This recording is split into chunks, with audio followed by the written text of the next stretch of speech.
Section 1. You'll hear a man calling a catering company. First, you have some time to look at questions 1 to 5.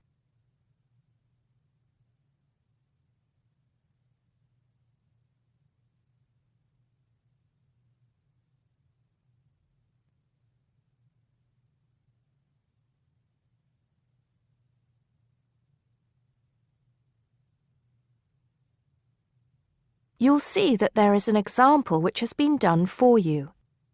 On this occasion only, the conversation relating to this will be played first. Hello, 5-star caterers. Can I help you? Oh, yes. I spoke to you an hour ago about the arrangements for our end-of-term party. The man is calling about a party, so party has been written on the form. Now we shall begin. You should answer the questions as you listen because you will not hear the recording a second time. Listen carefully and answer questions 1 to 5. Hello, 5-star caterers. Can I help you? Oh, yes. I spoke to you an hour ago about the arrangements for our end-of-term party. Oh, that's right. It's Mr. Saunders, isn't it? Actually, it's Sanders. That's S-A-N-D-E-R-S. Oh, I'm sorry. I'll just get that down correctly on the form. Okay, Mr. Sanders, sorry about that. No problem. Well, I've got the details you asked for, so I thought I should call you back quickly and book. Good. Let's fill in the form, shall we? Great. First of all, can you give me a telephone number? Somewhere where you can be contacted during the day. Yes, it's 445-6786.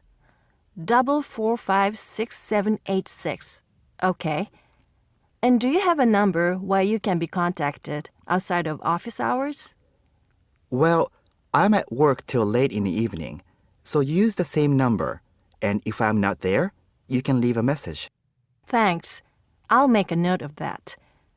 And how many guests shall I put down? Okay, that's changed. So instead of the figure I gave you before of 85, it's now only 50. It's much lower, I'm afraid, because a lot of people can't make that date. That's not a problem. Can you remind me of the date we'd set? Yes, it's the 25th of June. Okay, that's fine. Before you hear the rest of the conversation, you have some time to look at questions 6 to 10.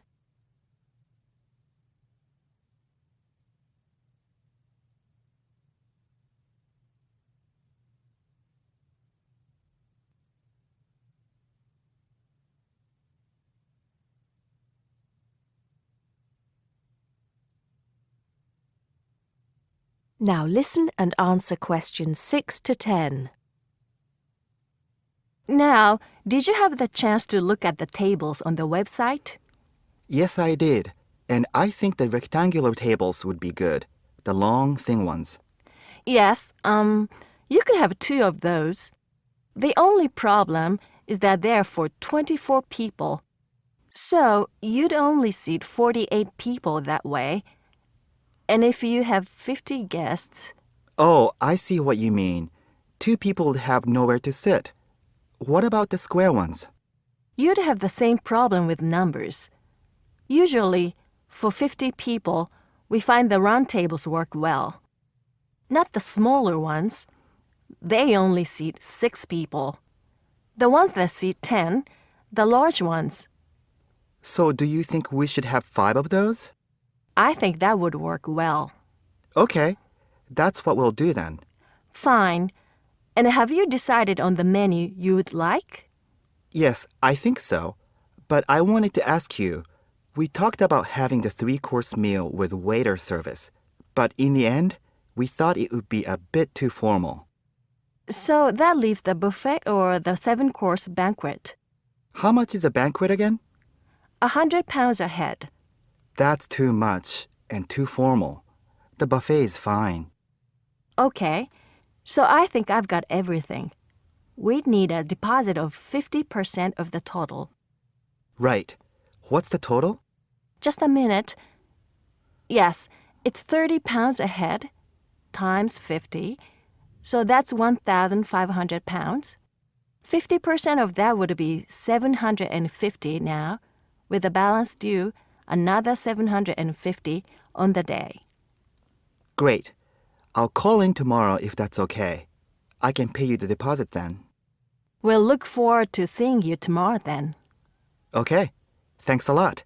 Goodbye. Goodbye.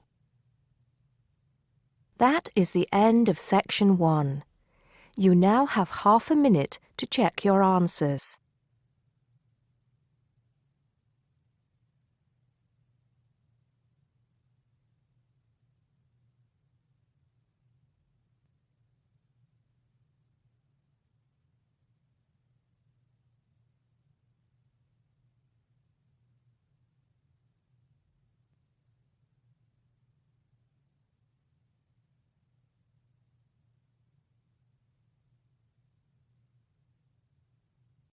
Now turn to section 2. Section 2. You'll hear a guide talking to a group of tourists about Buckingham Palace. First, you have some time to look at questions 11 to 17.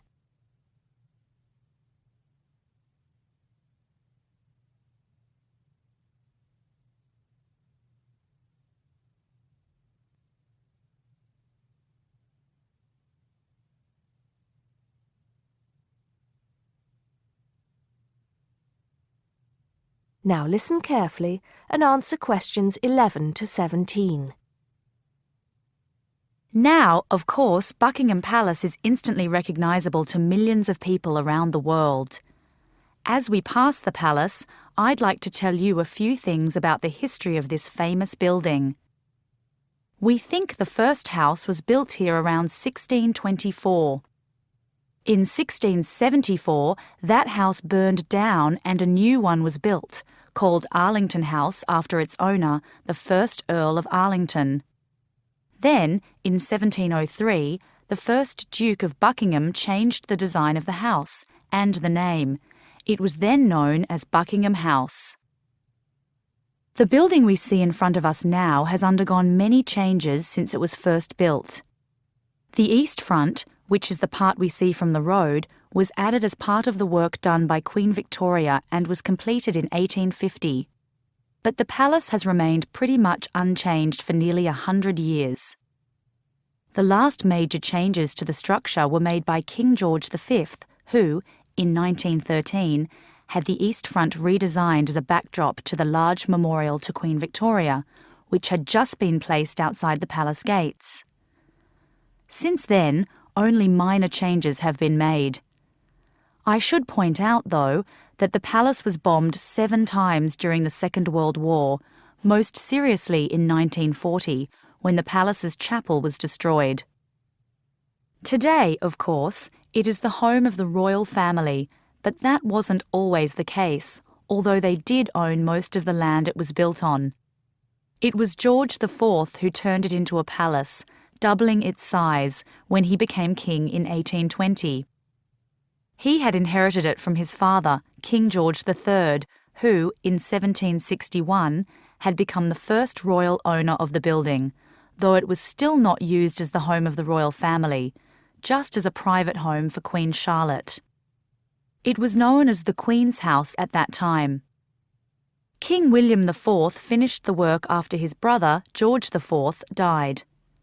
But King William never moved into the palace. In fact, in 1834, he offered it as a new home for Parliament after the Houses of Parliament were destroyed by fire. The offer was not accepted, though, and in 1837, when Victoria became Queen, the house became the main royal residence in London. However, Victoria and her husband, Prince Albert, found the house too small, so they carried out building work to further enlarge it. This included building the east front, which I've already mentioned as the part we are looking at now.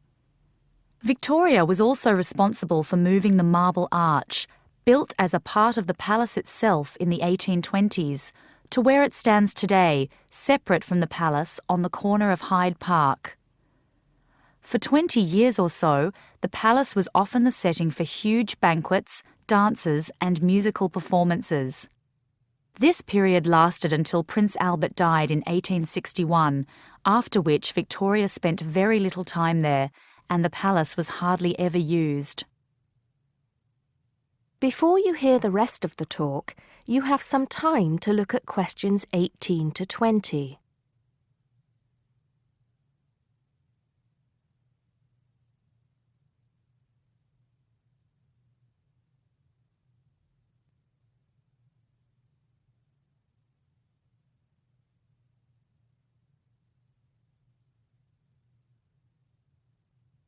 Now listen and answer questions 18 to 20. When Victoria died in 1901, Edward VII became king. He was responsible for most of the decoration inside that exists today, and the dark days of the later part of Victoria's reign were fairly quickly forgotten as the palace came back to life. The palace has been in continual use by the British royal family ever since. A lot of people ask me if they can visit the palace. One way is if you're lucky enough to be invited to one of the 3 garden parties usually held every year. As many as 8,000 people attend these, although most of them do not get to meet any members of the royal family, and they don't see much of the inside of the palace. The garden is, however, quite spectacular, and it is the largest private garden in London, with an artificial lake, 30 different species of bird, and over 350 different wild flowers, some of which are extremely rare. Inside the palace, there are 240 bedrooms, 92 offices, and 78 bathrooms. There are also 19 staterooms, which are used for official engagements and ceremonies. Members of the public are only allowed to visit the staterooms, and then only in August or September when the monarch is not there. It's worth it, though, because there's a lot to see in the staterooms, including examples of some of the world's best art with works by Rembrandt, Rubens, and Canaletto. The tour, which lasts up to 2.5 hours, ends in the garden, where you can see more of the outside of the palace not visible from the road. That is the end of section 2. You now have half a minute to check your answers.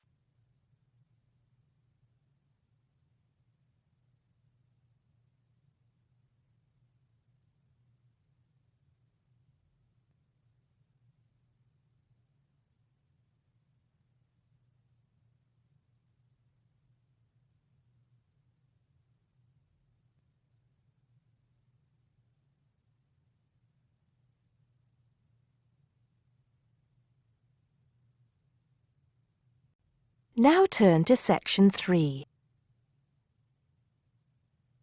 Section 3. You'll hear 2 university students discussing a social science lecture they attended. First, you have some time to look at questions 21 to 24.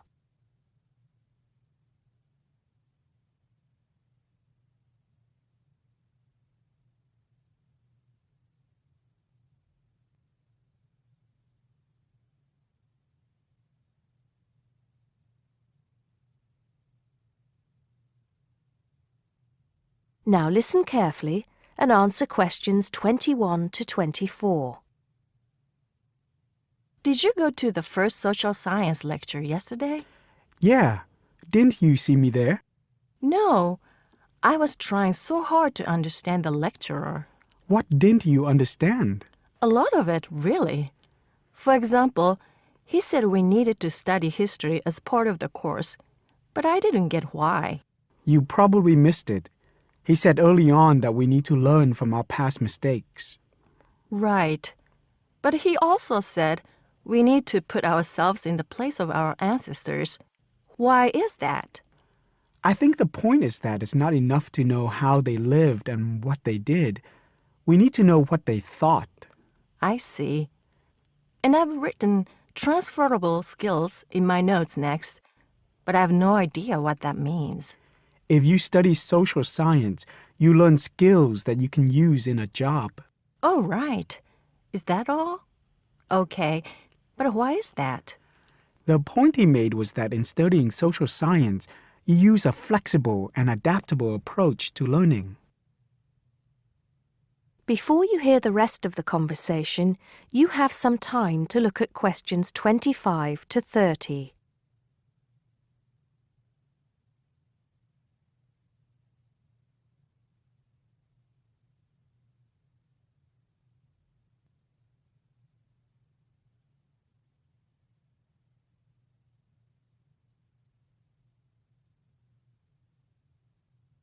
Now listen and answer questions 25 to 30. He also kept mentioning all the other subjects we will need to study as part of the course. I didn't write them all down, did you? Some of them. I think I can make sense of my notes. The first one was anthropology, which he said would cover prehistory and archaeology as well. Okay. Then there's economics.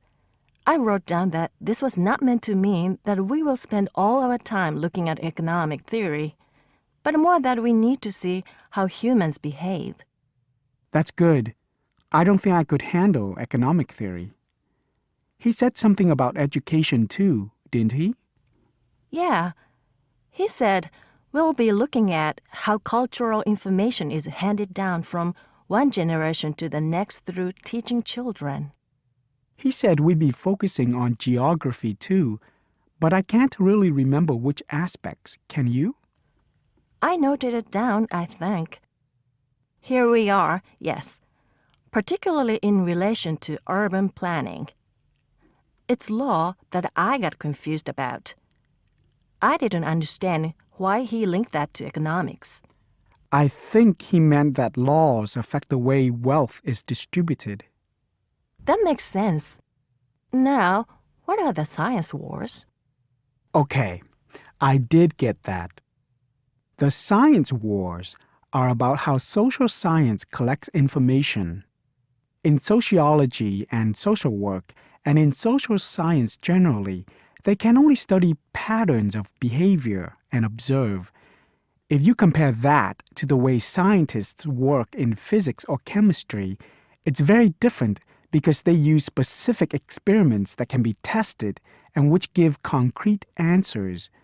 Social studies is often accused of being unscientific. That's all. Okay. But it still looks like a good course, doesn't it?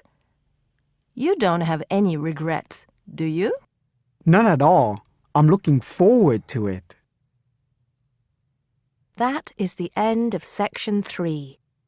You now have half a minute to check your answers.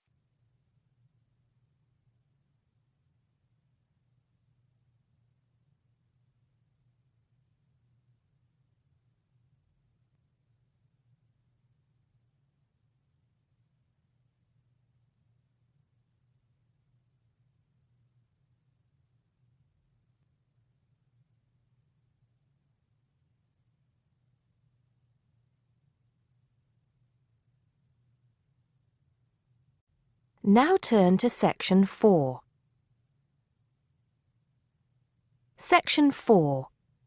You'll hear a lecturer talking to students about America in the 1960s.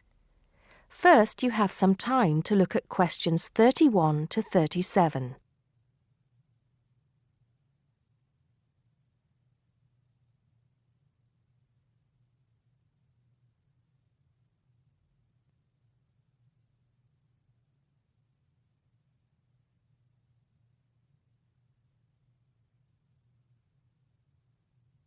Now listen carefully and answer questions 31 to 37.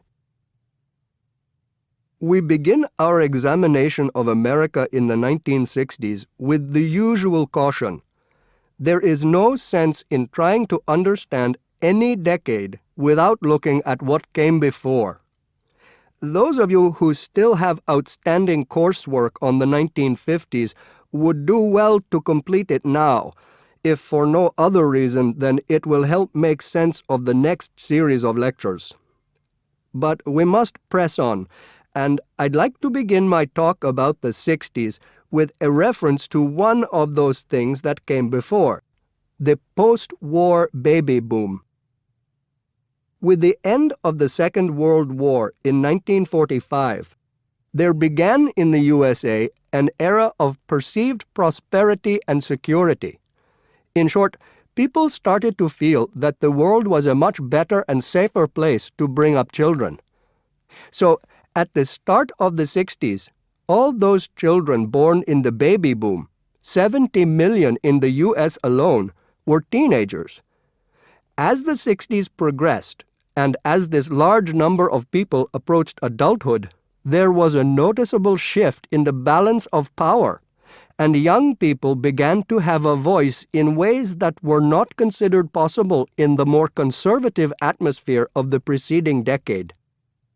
Things were moving forward at a rapid pace. The literature of the time brought out all the taboos. Everything was covered, such as race in, for example, the book To Kill a Mockingbird. The role of women changed, and equality for women, well, let's just say that once certain books were published, women were no longer going to be satisfied with their roles as devoted wives and mothers. Through literature alone, the whole fabric of society was challenged, and by the end of the 60s, things would never again be as they had pretty much been for the preceding 40 years. It was a decade of protest, civil rights protests, feminism, the rights of minorities, the Vietnam War. All these causes led to peaceful and not so peaceful protests on college campuses and elsewhere. People had been given freedom of speech and they were going to use it. The crime rate rose to 9 times what it was in the 50s, as respect for the old order faded away. But it was also a time of great development. In medicine, the 60s saw the first heart transplant. In technology and the space race, where we saw the first American in orbit and lasers being invented at the start of the decade, and the first man on the moon, and the first primitive internet at the end. Before you hear the rest of the talk, you have some time to look at questions 38 to 40.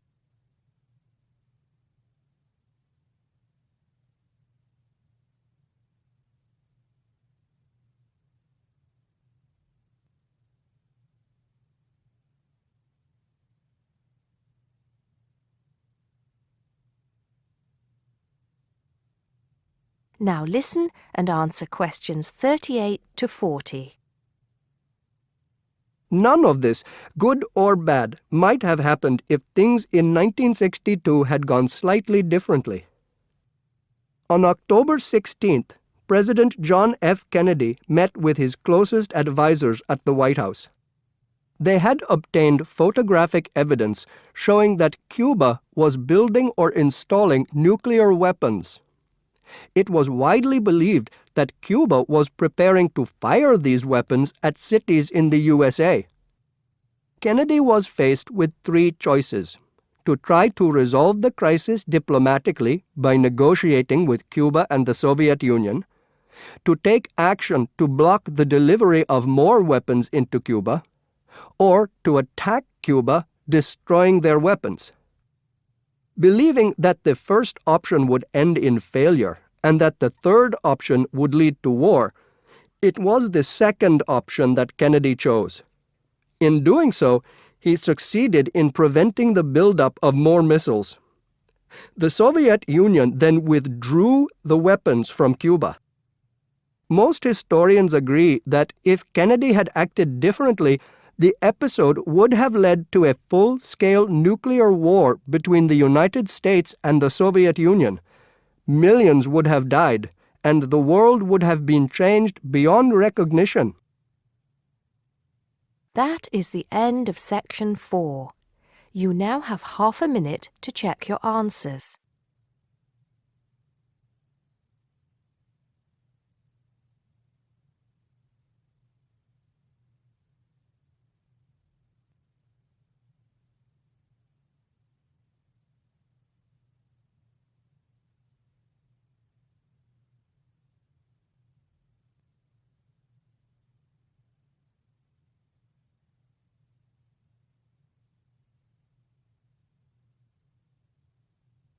That is the end of the listening test.